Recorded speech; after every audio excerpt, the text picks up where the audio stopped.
안녕하십니까. 이제 교과서 68쪽 계절의 변화에 대해서 하겠습니다. 자, 우리 사계절이 있죠? 자, 우리나라는 어떤 사계절이 있는가 하면 색깔을 굵게 돼 있는 글씨 볼까요? 첫째, 몹시 추운 겨울. 두 번째, 변덕스러운 봄. 그 다음에 무더운 여름과 쾌청한 가을이 있잖아요. 우리나라는 계절이 그런 특성이 있구나. 자, 먼저 몹시 추운 겨울. 자, 겨울에는 시베리아 대륙 내부에서 발달한 시베리아 고기압 영향을 받죠. 그리고 일본 북동쪽 해상에는 저기압이 발달해서 우리나라 기압 배치는 서고 동저형을 이루고 있어요. 자, 그리고 시베리아 고기압은 원래가 한번 확 발달하잖아요. 그러고 나면 며칠간은 다시 쇠퇴를 해가지고 힘을 모으는 시기를 자꾸 반복을 하거든요. 그래서 그로 인해서 한번 시베리아 기단이 세력을 발휘하게 되면 3일간은 엄청 춥고 그러고 나면 다시 세력을 모으기까지 가만히 있는 시간 동안 4일은 되게 따뜻해요. 시베리아 기단이 세력을 발휘하지 않으면 상대로 따뜻해지거든요. 이렇게 해서 겨울의 특징적인 3한 4온 3일은 춥고 4일은 따뜻한 현상이 나타나는데 이건 시베리아 기단의 주기적인 강약 때문에 나타난 현상이에요. 자, 하지만 겨울 기온은 매우 불규칙적이어서요. 비교적 온화한 날씨가 지속되기도 하고 한파가 몰아쳐 추운 날씨가 지속되기도 하고 대체적으로 3한 4원인 거지 반드시 일치한 건 아니에요. 자, 그리고 가끔 대륙에서 발생한 저기압이 통과하게 되면 저기압은 흐린 날씨잖아요. 그래서 시베리아 기단은 맑고 막 비가 떨어져 나가게 추운 날, 하늘은 파란데 되게 추운 날인데 비해서 가끔 저기압이 통과하게 되면 우리나라에는 눈이 오기도 하고 혹은 시베리아 기단이 서해를 지나오는 과정에서 눈구름을 형성하기도 하고 이러면서 서해안에 폭설을 내리기도 하죠. 자, 두 번째, 변덕스러운 봄. 자, 봄이 변덕스러운가 봐. 자, 봄은 대체로 온화하지만 약해지고 있던 시베리아 고기압이 일시적으로 강해지는 때가 가끔 있거든요. 약해지고 있지만 다시 확 세진 때가 있는데 그때 또 엄청 추워요. 그래서 꽃이 필 때 추위가 오는 게 꽃이 피는 걸 샘내나 보다. 그래서 그 꽃 추위를 꽃샘추위라고 합니다. 시베리아 기단 때문이에요. 그렇지만 봄철은 대부분 시베리아 기단이 약해진 틈에 지나가는 나그네 고기압과 저기압이 막 지나가면서 고기압 지나갈 때는 날씨가 화창해졌다가 저기압 지나갈 때는 흐려졌다가 이러면서 대체로 변덕스러운 날씨가 잘 나타납니다. 자, 봄은 겨울보다는 강수량이 많아요. 그렇지만 태양이 굉장히 높아지고 낮이 길어지다 보니까 증발량이 너무너무 많아지거든요. 그래서 오히려 가장 건조한 시기가 봄인 경우가 많아요. 그래서 봄철은 태양은 빛은 강하고 건조하고 이러다 보니까 산불이 발생하기 아주 쉽죠. 그래서 자료 4번에 있는 그림을 보면 알겠지만 우리나라 산불의 60%가 봄에 발생해요. 그리고 겨울은 23%, 가을은 여름을 지나와서 그런지 아직은 땅에 물기가 있어서 가을에는 산불은 한 11% 정도. 이렇게 봄이 제일 산불이 많이 발생합니다. 또 중국 내륙이나 몽골의 건조 지역에서 발생한 흙먼지가 편서풍을 타고 날아오는데 그것을 뭐라 그래요? 황사현상이라 그래요. 자, 건조 지역에서 발생한 흙먼지가 뭐를 타고 온다고? 편서풍을 타고 와요. 이게 황사현상이라고 하지. 그리고 늦봄, 초여름에는 영서나 경기 지방에 가뭄 피해를 유발하는 높새바람이 불기도 하지. 이게 봄철에 자주 일어나는 현상이에요. 자료 5번에는 그 꽃샘추위에 대한 거고, 뭐 꽃이 피고 있는데 사람들은 막 패딩 입고 있죠? 추웠나 봐. 다음에 자료 6번은 황사가 어떻게 이동하면서 우리나라에 먼지 폭풍이 오게 되는지를 보여주고 있고요. 그리고 사진 속에 보면 되게 뿌옇죠. 자, 지금은 황사가 아니어도 미세먼지 때문에 너무 뿌예요. 자, 다음 페이지. 무더운 여름. 자, 여름은 장마철과 한여름 이렇게 두 개로 나뉠 수 있어요.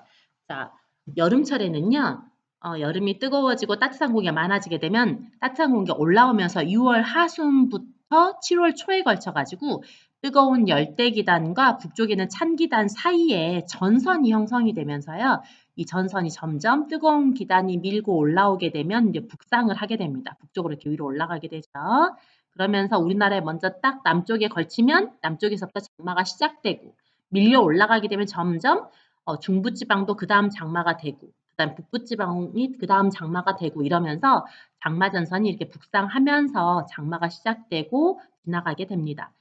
장마철에는 흐리거나 비가 내린 날씨가 많고 비가 되게 많이 오는 집중호우도 많이 발생하죠.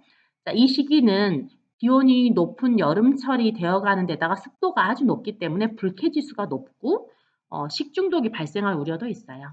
자, 장마가 끝나면 본격적인 한여름이 됩니다. 그래서 한여름이 되게 되면 강한 햇빛으로 인해서 지면이 막 가열되고 그로 인해 갑작스러운 소나기가 자주 내리게 돼요. 자, 낮에는 불볕더위가 자주 나타나게 되고 결국 한밤중에도 온도가 25도 이하로 떨어지지 않아서 밤에도 더워. 이것을 열대야라 그러죠. 열대야가 발생하기도 합니다. 한편 태풍이 불어올 때라면 폭풍과 몰아치기도 하죠. 그래서 여름철에는 무덥지만 초여름에는 장마가 그리고 한여름에서 가을에 걸쳐서는 태풍이 오는 시기이기도 합니다. 그리고 너무 더우면 소나기가 내리기도 해요. 다음은 가을. 자, 쾌청한 가을. 가을에는 대륙 내부에 찬 공기가 쌓이면서 고기압이 만들어지고 이 이동성 고기압, 자, 고기압은 맑은 날씨라 그랬죠? 고기압이 연이어 우리나라를 통과하면서 맑은 날씨가 나타나게 돼요. 가을의 맑은 날씨는 농작물의 결실과 수확에 도움이 되겠지. 뭔가 말리기 참 좋죠? 그래서 그렇고요. 이제 가을이 늦어지게 되면, 깊어지게 되면 늦가을에는 시베리아 고기압이 점차 발달하면서 단풍이 든 후 낙엽이 지고 서리가 내리게 됩니다. 자, 이렇게 해서 기후 단원 중 소단원 1, 우리나라의 기후 특성에 대한 거 했어요. 자, 다음은 소단원 2, 기후와 주민생활에 대해서 하겠습니다. 기후 단원 중 첫 번째로 있었던 1번 기후 요소와 기후 요인은요, 상당히 어려웠어요. 가장 중요한 내용이었고요. 다음에 이제 2단원에 있는 기후와 주민 생활은 이런 기후적 상황이 주민 생활에 어떤 영향을 주었는가 하는 적용하는 단계예요. 중간중간 지도 읽기나 이런 데선 좀 중요하긴 하지만 그래도 상대적으로 좀 가볍게 읽으면서 이해하면 되겠습니다. 자, 보겠습니다. 자, 기후 특성과 주민생활에서 먼저 첫 번째, 기온과 주민생활. 자, 기온은 의식주 등 주민생활에 큰 영향을 줍니다. 의생활, 옷이란 뜻이죠. 의생활과 관련해서 여름에는 시원한 못이나 삼배옷, 그죠? 그럴 더위를 극복했고요. 겨울에는 동물의 털이나 가죽 모카솜에서 얻은 솜으로 옷을 만들어서 추위를 극복했지요. 자, 식생활과 관련해서는 여름에는 고온다습한 기후 환경에 자라는 벼. 자, 다시. 자, 벼는 어떤 환경에 자란다고요? 고온다습한 기후 환경에서 자라는 벼야. 자, 우리나라에서 쌀을 주식으로 하는 것은 고온다습한 여름이 있기 때문에 그래요. 온도도 높고 습도도 높은 이것은 계절풍 기후의 특징이죠. 그래서 우리는 쌀을 주식으로 하게 되었습니다. 그리고 이 벼만이 아니라 겨울에는 또 보리나 밀을 재배하게 돼요. 그러니까 여름에는 벼, 겨울에는 보리나 밀 이러기 때문에 우리는 어, 탄수화물 있죠. 곡물을 많이 재배했습니다. 자, 그리고 겨울은 되게 추워요. 보리나 밀을 재배하고 있긴 하지만 겨울에 먹을 수 있는 야채나 이런 게 없어. 그러다 보니까 이 신선한 채소를 겨울에 먹기 위해서 저장을 하게 되죠. 그래서 저장식품인 무엇을 만든다? 김장을 만들었다. 김장을 담갔다. 그랬습니다. 자, 김장은 추운 겨울을 지내기 위해서 그 야채를 저장을 하는 건데요. 만약에 겨울이 대체로 따뜻하다면 그 저장된 김치가 빨리 상해버리겠죠. 따라서 겨울이 따뜻한 지역은 김장을 담을 때 아주 짜게 담게 돼요. 반면 겨울이 굉장히 춥다면 굳이 김장을 짜게 담을 필요가 없겠죠. 그래서 겨울이 추운 지역은 굉장히 싱겁게 담그게 됩니다.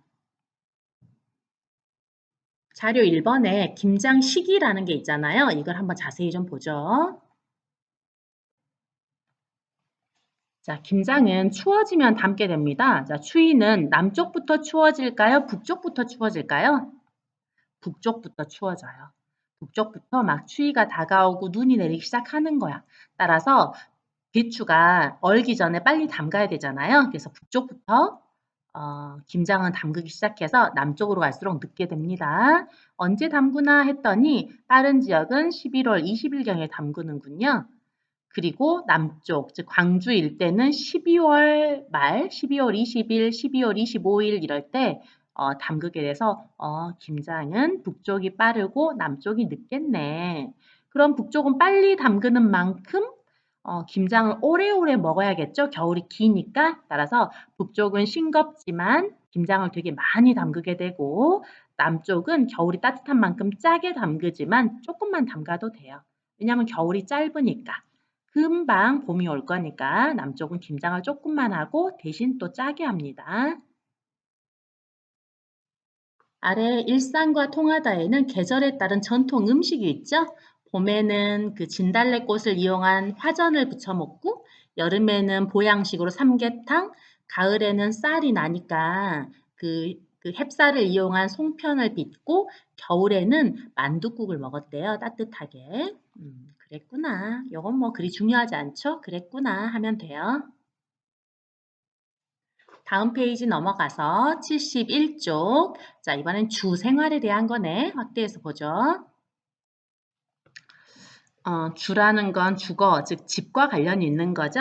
자, 우리나라의 전통 가옥에는 우리는 겨울이 춥고 여름이 덥고 연교차가 크다 보니까 전통 가옥 자체에 추위를 대비한 온돌과 더위를 대비한 대청마루가 함께 나타나요. 물론 추운 지방은 온돌이 훨씬 정교하게 되어 있고 더운 지방은 대청마루가 훨씬 더 넓게 되어 있죠. 아무튼 연교차가 커서 그런지 추위 대비, 더위 대비 이게 한 집에 같이 다 들어가 있는 구조로 돼 있어요. 자, 아무튼 그렇지만 뭐 장소에 따라서 기후가 약간씩 다르니까 가옥 구조도 조금씩 다른데요. 겨울이 춥고 긴 북쪽 지방은 외부 공기가 들어오지 못하도록 아주 폐쇄적인 형태를 보이고 있고요. 여름이 무덥고 긴 남부 지방은 바람이 잘 통하도록 어떻게? 개방적인 형태를 보이고 있지요.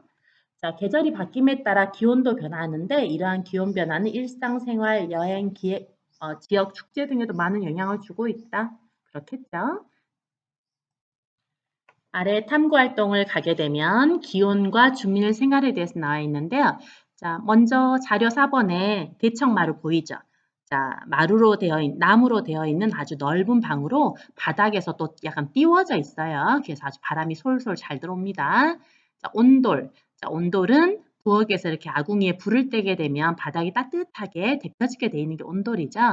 자, 그리고 오른쪽에 있는 건 처마인데요. 처마를 보면 우리는 이렇게 집에 처마가 길게 늘어져 있는데 길게 늘어져 있는 이 처마가 계절에 따른 태양의 고도에 따라서 햇빛이 잘 들어오게 혹은 햇빛이 들어오지 않게 즉 여름에는 집 안으로 햇볕이 들어오지 않게 하는 역할을 해주고 그 처마의 길이가 적당하게 되면 겨울이면 햇빛이 마루 안쪽, 방 안쪽까지 쑥 들어오게 해서 방을 데펴주는 역할을 하게 그래서 여름에는 덥지 않고 겨울에는 따뜻한 수준으로 처마의 길이가 되어 있다는 과학적입니다.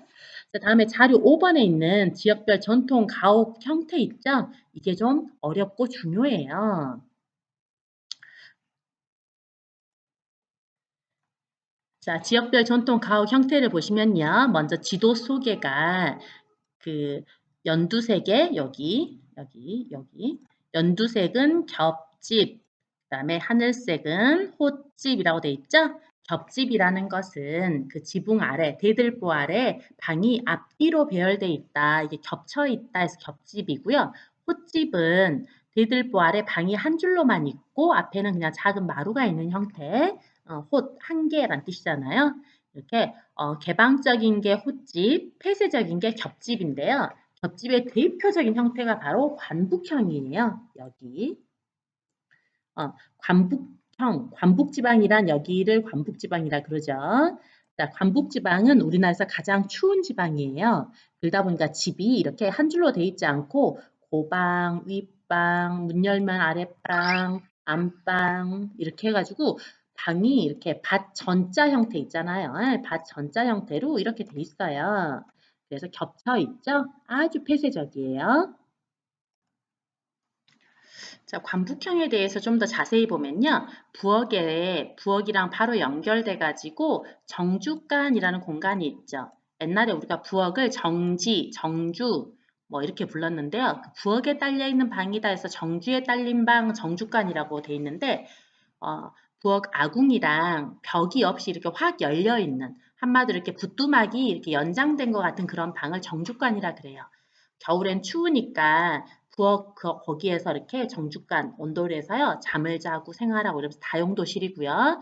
부엌에서 방문 열고 딱 아랫방이나 안방 들어가는 순간 얼마나 추운지 그냥 겨울이면 부엌에서 살아요. 추우니까. 자, 아무튼 이렇게 폐쇄적인 관북형이 있고요. 그 다음 울릉도가 있는데 울릉도는 눈이 진짜 많이 온다 그랬죠? 한 번 올 때 막 1m 이상씩 와요. 막 지붕까지 와요. 그러다 보니까 이렇게 집이 있으면 여기까지가 집이에요. 자, 집이 있으면 지붕 아래 처마 밑으로다가 눈이 들어오지 못하게끔 쭉 이렇게 우대기라 불리우는 눈 들어오지 못하게 하는 방설벽을 쌓아요. 그래서 처마 밑으로다 방설벽을 만들어 가지고 눈이 안으로 들어오지 못하게 하는 그래서 아, 눈이 많이 오는 지역은 이런 특별한 가옥 구조를 가지고 있구나라는 거 알 수 있죠. 자, 그 외에 이제 다른 지역들 보시면요.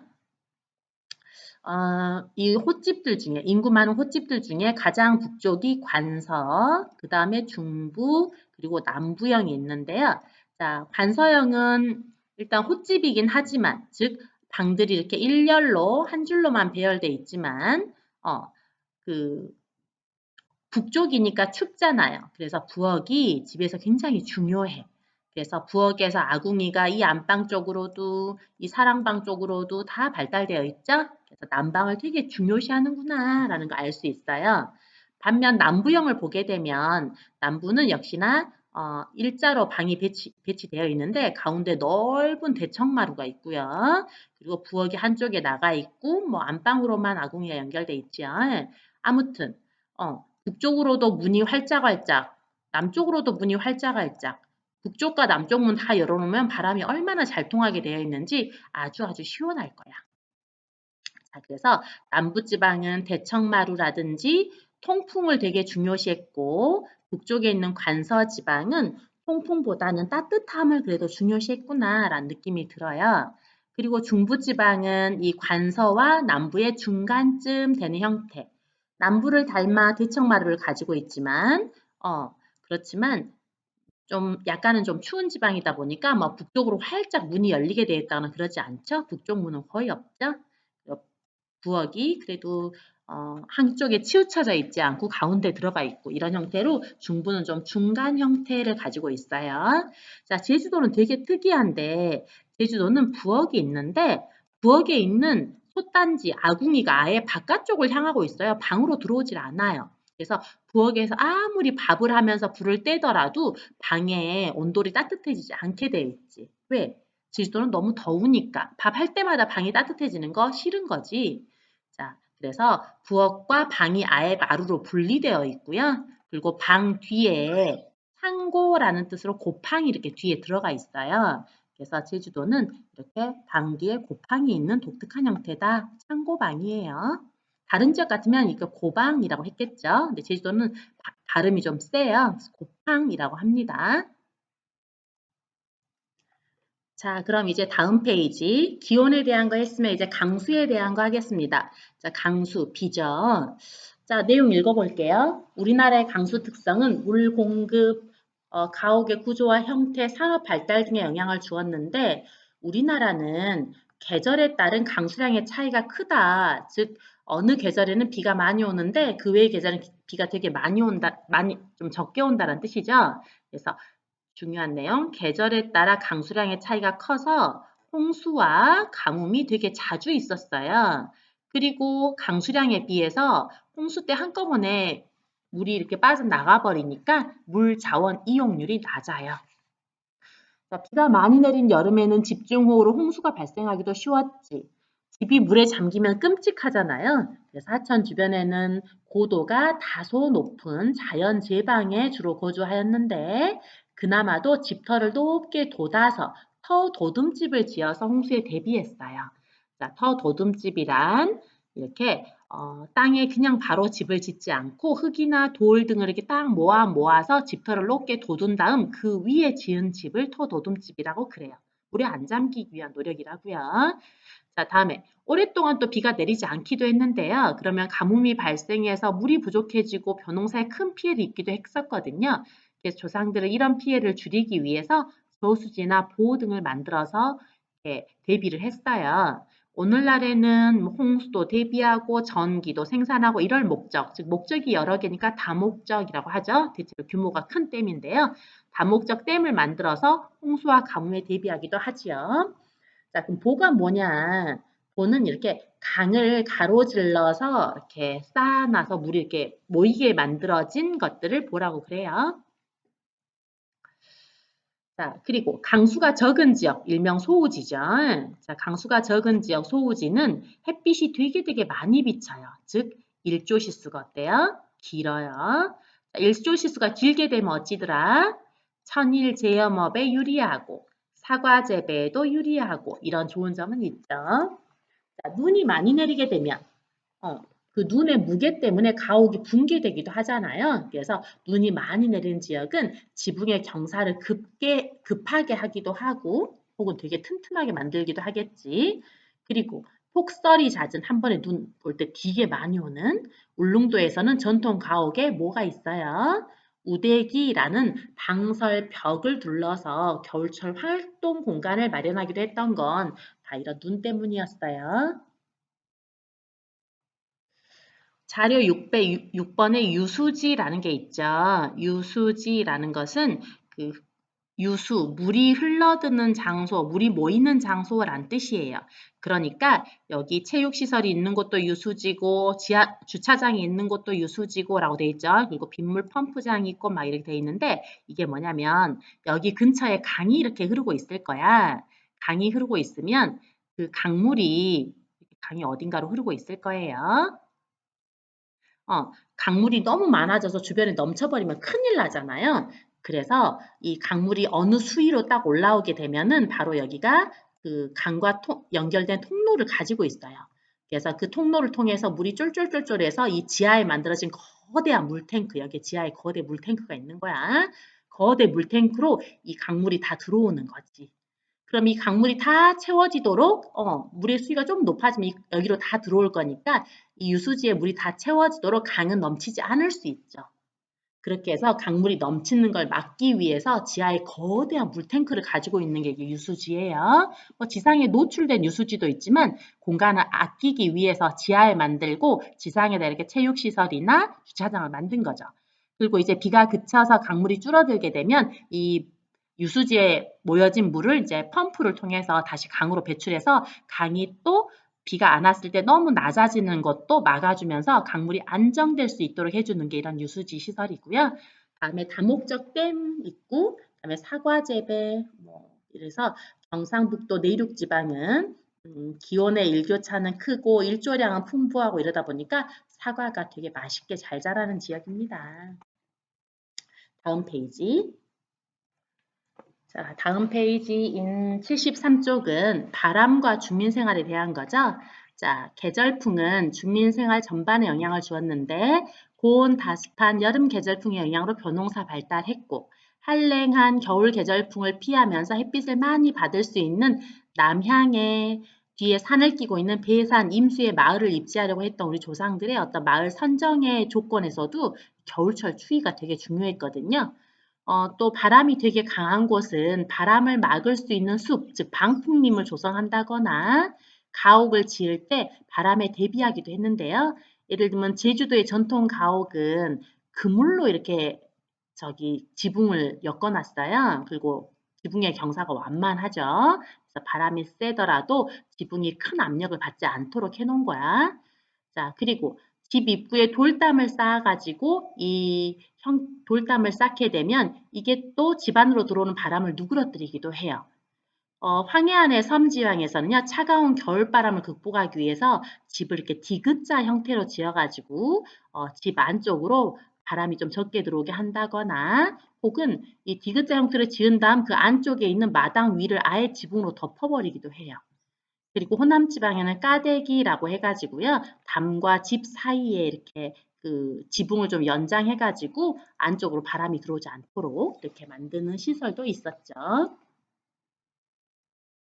자, 아래 탐구 활동을 보면요. 자, 터 도듬집, 집터를 높게 돋았다. 자, 주변은 이렇게 있는데 이 집은 여기서부터 시작하죠. 그래서 집의 터를 이만큼 돋았구나라는 거 알 수 있어요. 다음에 염전, 소금 생산하는 거죠. 즉 이곳에 그 소금, 물을 바닷물을 가둬두고 햇빛에 증발을 시키게 되면 소금이 많아지는 거죠. 이렇게 일조량이 많게 되면 염전에 유리해요. 그 다음 투막집과 우대기라고 했는데 이렇게 그 통나무 있죠? 통나무로 이렇게 짓는 걸 투막집이라고 불렀고요. 이 집이 있으면 벽이 있으면 이 지붕이 있고 지붕과 방의 벽 사이에 처마 밑으로다가 이렇게 눈이 들어오지 못하도록 우대기를 설치해서 통행할 수 있는 통로를 만들어내는 거예요. 통행을 하는 거예요. 그래서 보면 외부에서 보면 이렇게 생긴 거지. 지붕이 있고 지붕의 처마 밑으로 이렇게 우대기를 막 설치를 해가지고 눈이 이 안으로 들어오지 못하게 하는 거예요. 이렇게 우대기를 설치했죠. 다음에 여기 아래에는 제주도에 대한 게 있죠. 자, 제주도에서는 지붕을 이렇게 그물로 엮어가지고 엮어서 바람에 날리지 않게 하고요. 이 또아리집이라고 하는 것은 뱀이 또아리를 이렇게 둥글게 틀고 있는 것처럼 이렇게 지붕 있잖아요. 지붕이 가운데 마당이 있는데 마당까지 다 덮게 이렇게 지붕이 만들어져 있는 거야. 뭐 이건 까대기라고 해가지고 그 담벼락에 해당할 만한 밖에 벽이 있는데 그 벽을 연장해가지고요. 이렇게 연장해서 다 덮어버린 거죠. 이렇게 또아리처럼. 또아리 집처럼 덮어서 집 안쪽으로 바람이 들어오지 못하게 했다는 건데요. 뭐 까대기나 또아리 집은 이런 게 있나 보다. 그냥 그러면 돼요. 자, 다음은 넘겨서 74쪽. 기후가 경제 생활에 끼치는 영향. 자, 날씨와 경제 생활. 날씨는 우리 삶의 가장 기본적인 요소 중 하나로 경제 생활에 큰 영향을 주게 되죠. 봄에 가뭄이 지속되면 모내기를 해야 되는데 물이 없잖아요. 그럼 모내기가 늦어질 수밖에 없고, 가을에 첫서리가 너무 일찍 내리게 되면 농작물이 피해를 입어서 수확량이 감소하게 되죠. 이러한 날씨 변화에 대응하기 위해서 농민들은 비닐하우스를 설치하거나 혹은 저수지 등의 수리시설을 활용하거나 그래왔어요. 날씨는 계절 상품을 판매하고 생산한 제조업에도 많은 영향을 주는데요. 음료나 냉난방기를 생산한 업체에서는 원자재를 구매하거나 생산하거나 출고량을 조절하거나 제품을 진열하는 등을 할 때 기상 정보를 많이 활용하고 있어요. 이를 통해서 재고량을 줄이고 매출액을 늘리기도 하죠. 자, 날씨는 서비스업에도 큰 영향을 주는데요. 편의점은 날씨에 따라 진열되는 상품이 달라지고 택배 및 운송 서비스업에서는 비가 내릴 때는 할증 요금을 받기도 하죠. 스포츠 산업도 날씨 영향을 많이 받을 수밖에 없겠지. 기온이 상승하는 봄철이면 축구, 야구 등의 스포츠 용품의 판매가 늘어나요. 따뜻해지니까. 반면 겨울에는 스키 용품의 판매가 증가하겠죠. 최근에는 날씨 변화를 극복하기 위해 돔 구장을 이용해서 야구를 즐기기도 하고요. 네. 아래 일상과 통하다를 보니까요. 제품 판매에 영향을 미치는 기온이라고 해가지고 기온에 따라 매출액이 어떻게 변하나 하는 것을 지금 보여주고 있죠. 뭐 이런 거 연구해봐도 재밌겠어요. 자 보니까 예를 들면 뭐 7도씨에서는 초콜릿이 22도씨에서는 아이스크림, 근데 더 높은 24도에서는 탄산음료, 26도에서는, 그러니까 7도에서는 초콜릿의 판매가 줄어들고, 22도에서는 아이스크림 판매가 늘고, 24도에서는 탄산음료 판매가 늘지만, 26도쯤 되게 되면 껌이나 인스턴트 커피의 판매량이 줄어드나 보네요. 29도가 되면 생수나 스포츠 음료의 소비량이 늘게 되고 30도는 얼음 컵 음료가 증가하게 되고 뭐 이런데요. 그래서 이런 것을 미리 알고 있다면 편의점에서 그 날씨에 따라서 어떤 걸 주로 진열해야 될지 알겠죠. 이런 거 알고 있으면 되게 판매를 잘할 것 같아. 그죠? 자, 이제 75쪽 기후와 경제생활. 기후의 지역차는 농업 활동에 커다란 영향을 끼치는데, 자, 자꾸 반복되죠. 여름철 고온 다습한 기후는 벼농사에 유리하고, 겨울철에 온화한 기후가 나타난 남부지방에서는 벼를 수확한 후 늦가을에 보리를 심어서 이듬해 초여름에 수확하는 그루가리. 자, 여기서 그루가리라는 되게 중요한 단어가 나오는데요.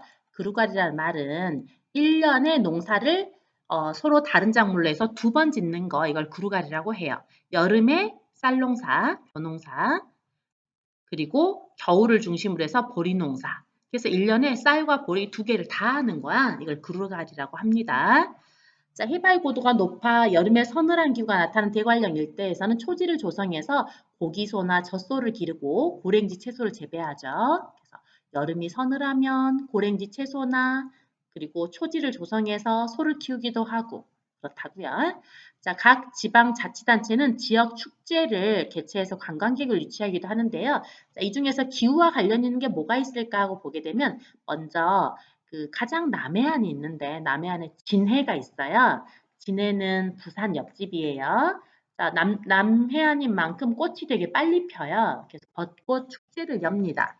자, 벚꽃 축제인 진해의 군항제. 그리고 여름철 더위에 사람들이 막 옷을 벗고 이렇게 물을 묻히고 싶죠? 막 이런 걸 활용해서 보령의 머드 축제. 가을철에 그 황금빛 들판에서 수확을 하는 김제의 지평선 축제. 그리고 강원도에 그 얼음 낚시를 하는 화천의 산천어 축제. 얘네들이 기후와 그 지역의 특성을 활용한 가장 대표적인 지역 축제예요. 그리고 강원도 태백 및 경상남도 남해에서는 유리한 기후 환경을 이용해서 전지 훈련 선수단을 유치하기도 한대요. 즉 강원도 태백에서는 시원한 여름을 이용해서 여름철 훈련지로 사용하겠죠. 반면 경상남도 남해는 겨울이 따뜻하잖아요. 그래서 겨울철 전지 훈련지로 이렇게 이용을 할 거예요. 기후의 지역차는 세계적 차원에서도 우리 생활에 영향을 주는데 동남아시아 사람들은 1년 내내 거의 여름밖에 없잖아요. 따라서 우리나라 가을에 단풍, 겨울에 눈과 스키 이런 걸 즐기기 위해서 우리나라를 찾아오죠. 반면 우리나라 사람들은 겨울이 너무 추우니까 겨울철에 타이, 필리핀 같은 열대 기후로 관광을 가거나 계절이 반대인 남반구의 오스트레일리아나 뉴질랜드 같은 나라를 방문하기도 하죠. 자, 세계로 떠나다 여기에서 겨울철 전지훈련과 관련해서 있네요. 그래서 보면 남해에서 전지훈련 중인 축구 선수들도 있고 남태평양에 있는 따뜻한 섬이죠. 괌에서 전지훈련 중인 야구 선수들도 있고 이렇잖아요. 그렇게 해서 겨울이면 따뜻한 지방에 가서 이렇게 전지훈련도 하고 그렇습니다. 자, 이 75조까지 해서 그 기후와 주민 생활과에 관련된 내용들을 한번 쭉 살펴봤어요. 이 단원은 뭐 딱히 새로 배웠다라는 것은 없었고, 가옥 구조 정도는 새로 배웠겠죠. 없었고, 주로 우리가 흔히 볼 수 있는 것 중에 기후와 관련 있는 게 무엇인지, 기후를 이용해서 우리는 어떤 축제나 어떤 제품 판매나 이런 것들에 대해서 어떤 아이디어를 얻을 수 있는지 그런 것들에 대해서 생각해 볼 수 있는 시간이 되었으면 좋겠습니다. 자, 오늘 또 고생하셨어요.